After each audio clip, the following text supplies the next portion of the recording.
Today being the third day of the month of January, this is like the third video of the day. We don't already publish two videos, so you can check out the channel and see what we have for you. But as we speak to you and as they talk with you right now, you get one politician from the southeast region of the country where we say EFCC are trying to link him with the issue of Abubakar Malami, the former AGF of the Federation. Yes, you people already heard about the Dokubo being absent and all that, but this one now is a new development that just came out of nowhere and got to our decks, and we thought, even though time don't go, we just have to report this for the beautiful viewers and listeners to get the information before it's too late. Yes. Now, the question here be say, who be this politician and what wetin im don do over time? Well, it's very simple and straight to the point. I say, who be this politician gangan and wetin im don do over time wey be say dey wan link am up to Abubakar Malami right now? Well, e dey very simple and straight to the point. The politician's name na Orji, and as I dey speak to you right now, dem dey try link am up to all the irregularities wey dey within the Malami issue. This politician's name is Orji. Yes, his name is Orji Kalu, and as I dey speak to you, they are trying to link him up with all the irregularities that has gotten involved with Abubakar Malami. Yes, they are trying to link him up with Abubakar Malami and all the irregularities related to the issue of Malami. So for this video, I'm going to break everything down for you step by step, category by category, so that you will understand and see every single thing as it is, okay? So without further ado, let's go straight into the video of the day. First things first, what you see right now on your screen is the fact that Abubakar Malami together with Orji Kalu are partners one way or the other, either through political structure or business dealings. Right now on your screen, you can see every single connection you need to know. So how are they now linking Orji Kalu to Abubakar Malami? Well, Malami currently is facing a 16-count charge. If you watched our videos right from few days back, we already showed you some of the count charges and explained what has happened as of today. So what really happened? Well, what you see right now on your screen is the very first count. It states that Abubakar Malami and Abubakar Abdulaziz Malami, which is Abubakar Malami's child, between July 2022 and June 2025 in Abuja, within the jurisdiction of this honorable court, did procure Metropolitan Auto Tech Limited to conceal the unlawful origin of over 1 billion naira. You can clearly see it now on your screen. Pay attention to Metropolitan Auto Tech Limited, because this is where they are trying to link up Orji Kalu. When we saw this Metropolitan Auto Tech Limited, we had to do a little bit of research and a small-scale investigation so as to understand what really happened. So we know how this comes into play based on the information that is publicly available, which you can also try to assess for fact-checking and for the sake of credibility. Yeah? So right now on your screen are some basic company profile details. This Metropolitan Auto Tech happens to be a business that sells cars, auto parts, and every other thing related to automobiles. Yes, they deal in stuff related to automobiles. And this same automobile company was registered as a private company limited by shares. The incorporation date was the 24th of September 2014. The registration number, which we cannot show to you for the sake of privacy, is the ROC number, but we used a red marker to cover it because of privacy concerns, obviously. So what does this mean? Well, let's go back to the first count. We highlighted the date where the EFCC claims that Abubakar Malami and his son incorporated this Metropolitan Auto Tech. This occurred between July 2022 and June 2025. I hope you can clearly see what is happening. How is Orji Kalu being linked to all of this? Well, the belief is that he had business transactions with the Metropolitan Auto Tech. First things first, the EFCC claimed that this particular business was acquired by Malami between July 2022 and June 2025. Let's take a trip back to see June 2025, the date Efcc claims this business was purchased or procured by Abubakar Malami, the former AGF.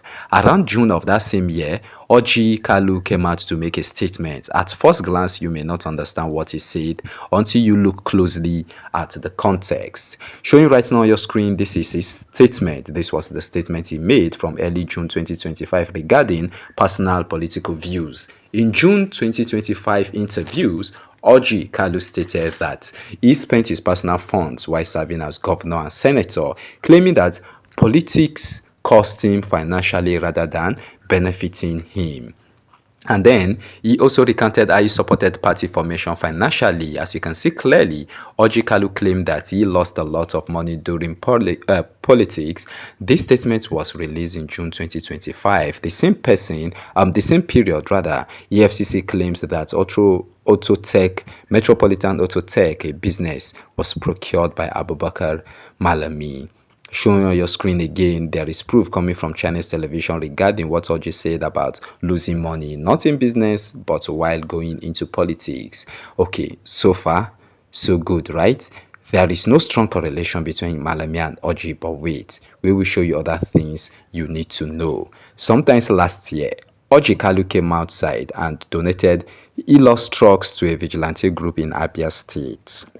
Now, this is where things got interesting, like really interesting. So before I bite my tongue, he donated a series of Hilux and other vehicles to vigilante groups in the state out of goodwill. He did not take money from the state government. He did not take money from the federal government. He used money from his own personal savings and businesses to purchase the Hilux trucks. Now, for the sake of clarity, right now on your screen is a verified article that proves he purchased the Hilux. This is where the drama started. Now, when you go to the Metropolitan Auto dealers or check their official website, you see that these guys deal heavily in specific type of cars, specific type of vehicles. They have Vela, Land Cruiser, Corolla, Hilux, Roadrunner, Runion, Costa, Hiace, and Stall. Basically every car you think of, they sell Hilux, the same ones purchased for security personnel in this country. Also, this is where the EFCC jumped into the conversation. They are asking, okay, so you purchased some numbers of Hilux out of goodwill. Show us the financial records and tracking of those dealings. Where did you buy it from? Who did you get these vehicles from? Is it from Metropolitan Autotech or somewhere else? These are questions Orji will have to answer later on. Before we show you what happened next, right now on your screen is the vehicle as purchased by this man. The Hilux is branded nicely. It looks solid with metal reinforcements for the headlamp and bumper. As you can see clearly, they claim this Hilux was acquired from the same business that Malami and his son procured. Why is this even a problem? Some might ask why buying goods and services from a corporation is a problem. Well, if you paid attention to the first count, they claim that over 1 billion naira disappeared through that business, and that 1 billion naira allegedly belonged to Malami. They want to ensure that Orji played no role in that deal, because how can you serve Abia State as governor and not show interest in these structures, then after leaving office suddenly take interest? It's like being a headmaster of a school and never improving students' life while in charge of the school. Then after leaving, after retiring as the headmaster, becoming a teacher, and then suddenly you started caring. That does not work. Things does not work that way. But in Nigeria, anything is possible. Sometimes we moonwalk while doing things. So far so good, yeah.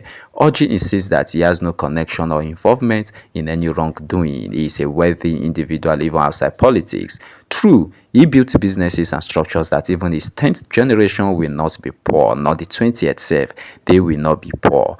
That is why we have to show this his business and explain what is happening. Now, as EFCC attempts to connect some of these businesses to current issues, it is left for investigation. Some of his businesses include OAL Furniture Company, SLO Nigeria Limited with a UK branch, Adamawa Publishers Limited, SLO Vegetable Oil, SLO Pepper Factory, SLO United States Incorporation, SLO Operations in Ghana, Togo, Cotonou, Guinea, South Africa, Liberia, Botswana, and even Korea. There is Supreme Oil Limited, SLO Airlines, Sun Publishing Limited, and First International Bank Limited in Banjul, the Gambia, and many more. So you can see clearly this man has many businesses that are fetching him money. So even if he leaves politics right now, poverty is not a concern. Mind you, he had issues with Efcc around 2023, and Lagos State Court even sentenced him to 3 years. I will leave an article on your screen if it's available, so you get to see this again as the video goes on. Now, in the next few weeks, things will actually get drastically interesting. The arrest of Malami has opened many doors, and who will be next on ground, only God knows. Until EFCC proves anything, everything we discuss remains allegedly. Allegedly is the correct term until a court of law determines otherwise. Now, moving on swiftly, today we have already published 2 videos. This is the third one. The first one was the first and second were regarding Dokubo, Asari Dokubo, and his relationship with Malami, and how he got missing as well. Yeah, you should look at those videos. Was Asari really missing? Or is Asari really missing? Or is it that he has been taken in secretly for questioning? Nobody knows, but we've not heard from him since the ending of the last year. And this new year, we've not heard anything from him. And it's so unlike the controversial man, Asari Dokubo.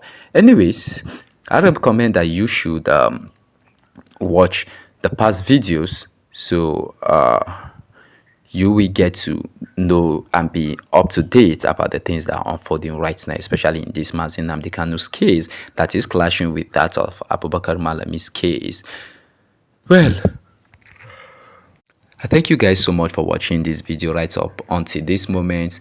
This will be Baz News signing out. Now, thank you for watching, and please like and subscribe.